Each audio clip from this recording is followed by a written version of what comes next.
Hello বন্ধুরা, কেমন আছো সবাই? তো ফাইনালি আজকে আমাদের পাহাড়ে যাওয়ার দিন কিন্তু চলেই আসলো। আর আজকে আমাদের ট্রেন শিয়ালদা থেকে রাত্রির 11:20-তে পদাতিক এক্সপ্রেস। তাই বাড়ি থেকে আমরা মোটামুটি 8:20 নাগাদ বেরিয়ে পড়েছিলাম। আর বাবা এখানে আমাদের স্টেশনে ছাড়তে এসেছে, কারণ লাগেজ নিয়ে মিষ্টিকে নিয়ে ট্রেনে ওঠা একটু চাপ। আর শিয়ালদা যেহেতু যাবো, তাই ট্রেনের থেকে বেস্ট অপশন তো আর হতেই পারে না। পাহাড় আমাদের কাছে বরাবরই খুব প্রিয়, তবে এবারের ট্রিপটা একটু বেশি স্পেশাল, কারণ এই প্রথম আমরা সব বন্ধুরা মিলে ফ্যামিলি নিয়ে একসঙ্গে ঘুরতে যাচ্ছি। তাই খুব এক্সাইটেড ছিলাম। অনেক দিন ধরে প্ল্যান হওয়ার পরে আজকে এই ট্রিপটা অ্যারেঞ্জ হয়েছে। সময়ের বেশ খানিকটা আগেই যেহেতু বাড়ি থেকে বেরিয়েছিলাম, তাই আগের ট্রেনটা পেয়ে গেছিলাম। আর দেখো, ট্রেনটা বেশ ভালো ফাঁকাও ছিল, তাই ভাবলাম আর মিস করবো না, এটাতে করেই চলে যাই। আসলে হয়েছে কি, মনে হচ্ছিল কখন স্টেশনে যাব, সবার সঙ্গে দেখা হবে। তাই বাড়িতে থাকতে ঠিক আর মন চাইছিল না যেন।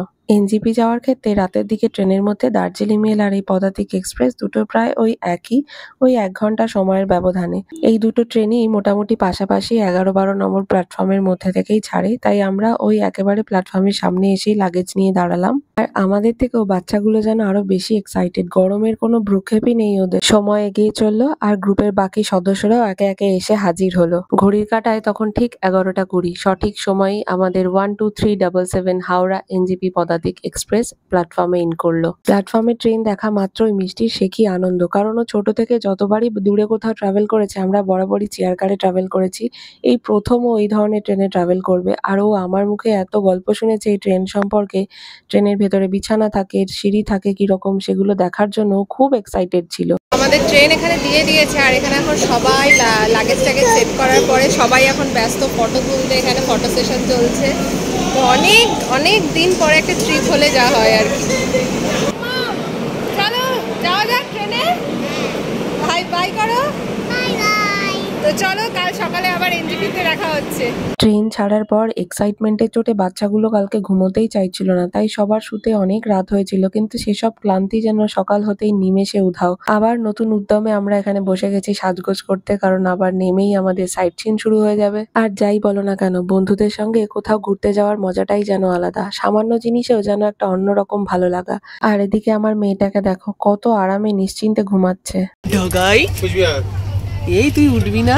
দেবজিৎ ওই তো আমি বললাম আয় ও এস1 এ আছে, টিকিট কনফার্ম হয়ে গেছে। ছেলে বউ চাকরি করে স্কুলে, তোর ওখানে।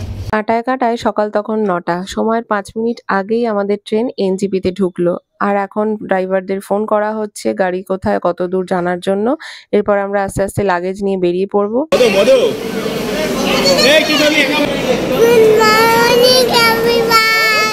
আমরা এখন কোথায় আছি মাম্মা? এনজিপি। পাহাড়ে তো যাবো, এখন আমরা পাহাড়ে উঠিনি, এখন আমরা আছি এনজিপিতে। এরপর আমাদের এখন এখানে লাগেজ তোলা হচ্ছে। তো এরপর আমরা নেক্সট যাবো হচ্ছে পান্ডুতে। চলো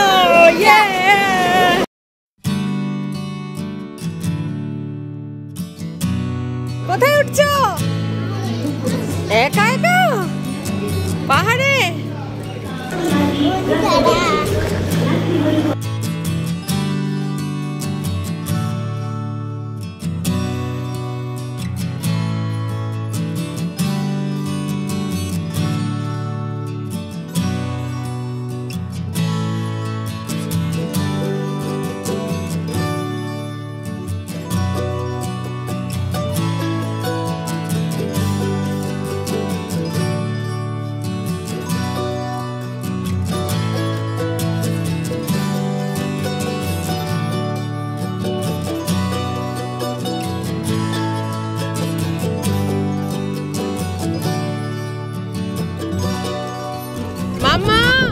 কোথায় এসছি আমরা? লাস্ট আমরা ডিসেম্বরে এসেছিলাম এই সেম জায়গাতে। এখন আমরা যাচ্ছি কালিম্পং এর সামালবংতে। তো সেখানে যাওয়ার পথে কিন্তু এই পানবুদারা পড়ে, তাই আবার আমরা এখানে নেমেছি।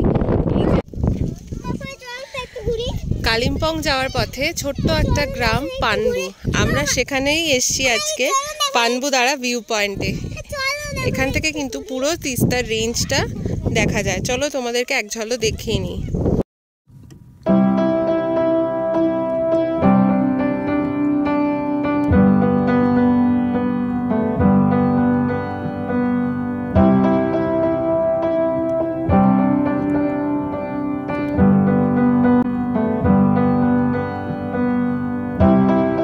লাস্ট টাইম যখন আমরা পানবু এসেছিলাম, মিষ্টি এখানে একটা শিব মন্দির দেখেছিল, তো সেটা মনে আছে, এখনো সেই দিকেই যাচ্ছে। মামা শিব মন্দিরটা কোথায়? ওই যে ওপরে। কার সঙ্গে এসেছিলে মন্দিরে মনে আছে? লক্ষ্মী ঠামের সঙ্গে। জলদি। এই যে মিষ্টির সেই শিব মন্দির, এখান থেকে নম করে নাও মাম্মা।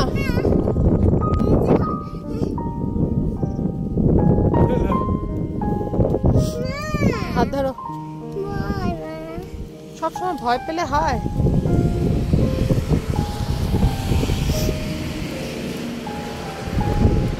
এই হচ্ছে মিষ্টির সেই পানবুর শিব মন্দির।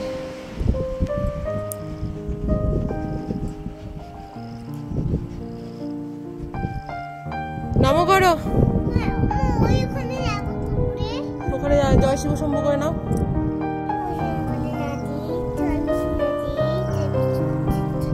ভালো করে নম করো।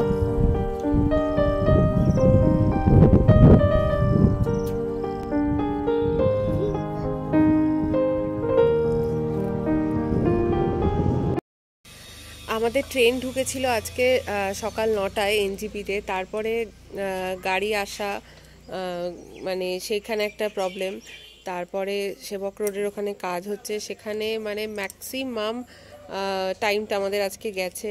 মানে সকাল 9টায় এনজিপি থেকে বেরিয়ে এখন আমরা সামালবঙ্গে ঢুকছি অলমোস্ট 4:30 বাজে, কিন্তু এই এতক্ষণ জার্নিটা পুরোটা উসুল হয়ে গেল এখানে এসে। এত সুন্দর একটা ভিউ পেয়ে তোমাদেরকে জাস্ট এক ঝলক একবার দেখাচ্ছি, পরে তো বাকিটা শেয়ার করব।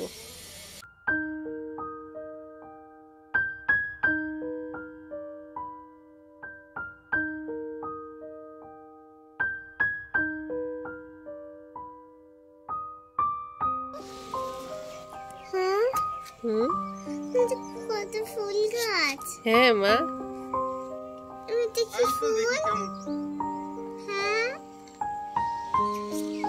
তো চলো তোমাদেরকে একটু আমাদের সামালবঙ্গে রুমটা দেখিয়ে নিই।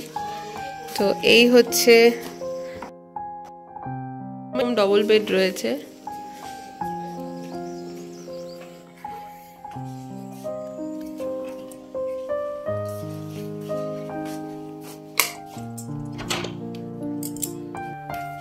আর এই হচ্ছে তোমার ওয়াশরুম। সারাদিনের জার্নির পর সবার শরীর ভীষণ ক্লান্ত, কিন্তু এদিকে আবার খিদেও পেয়ে গেছে, তাই তাড়াতাড়ি করে ফ্রেশ হয়ে চলে আসলাম খাওয়ার এখানে। অলরেডি তখন 6টা বাজে আর আমরা এখন এসেছি লাঞ্চ করার জন্য, কিন্তু এত রকমের বাঙালি খাবারের আয়োজন দেখে লোভ সামলাতে পারলাম না। যাই হোক, চটপট করে খাওয়া দাওয়াগুলো সেরে নিই, আর আজকের ব্লগটা এখানেই শেষ করছি। দেখা হচ্ছে কাল সকালে সামালবঙ্গের অন্য ভিডিওতে। চলো টাটা। মাম্মা বকা দিয়ে দাও তো, একটু কাঠ তুলছে।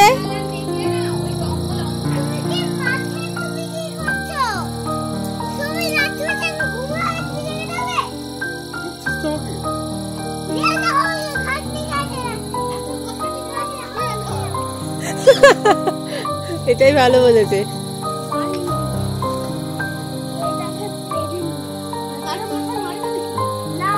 ভুলু এটা দিয়ে কি করছে রে? তোমার জন্য ঘর বানাচ্ছে দাদা? ঘর হচ্ছে তো। এটা তো তোর বাড়ি।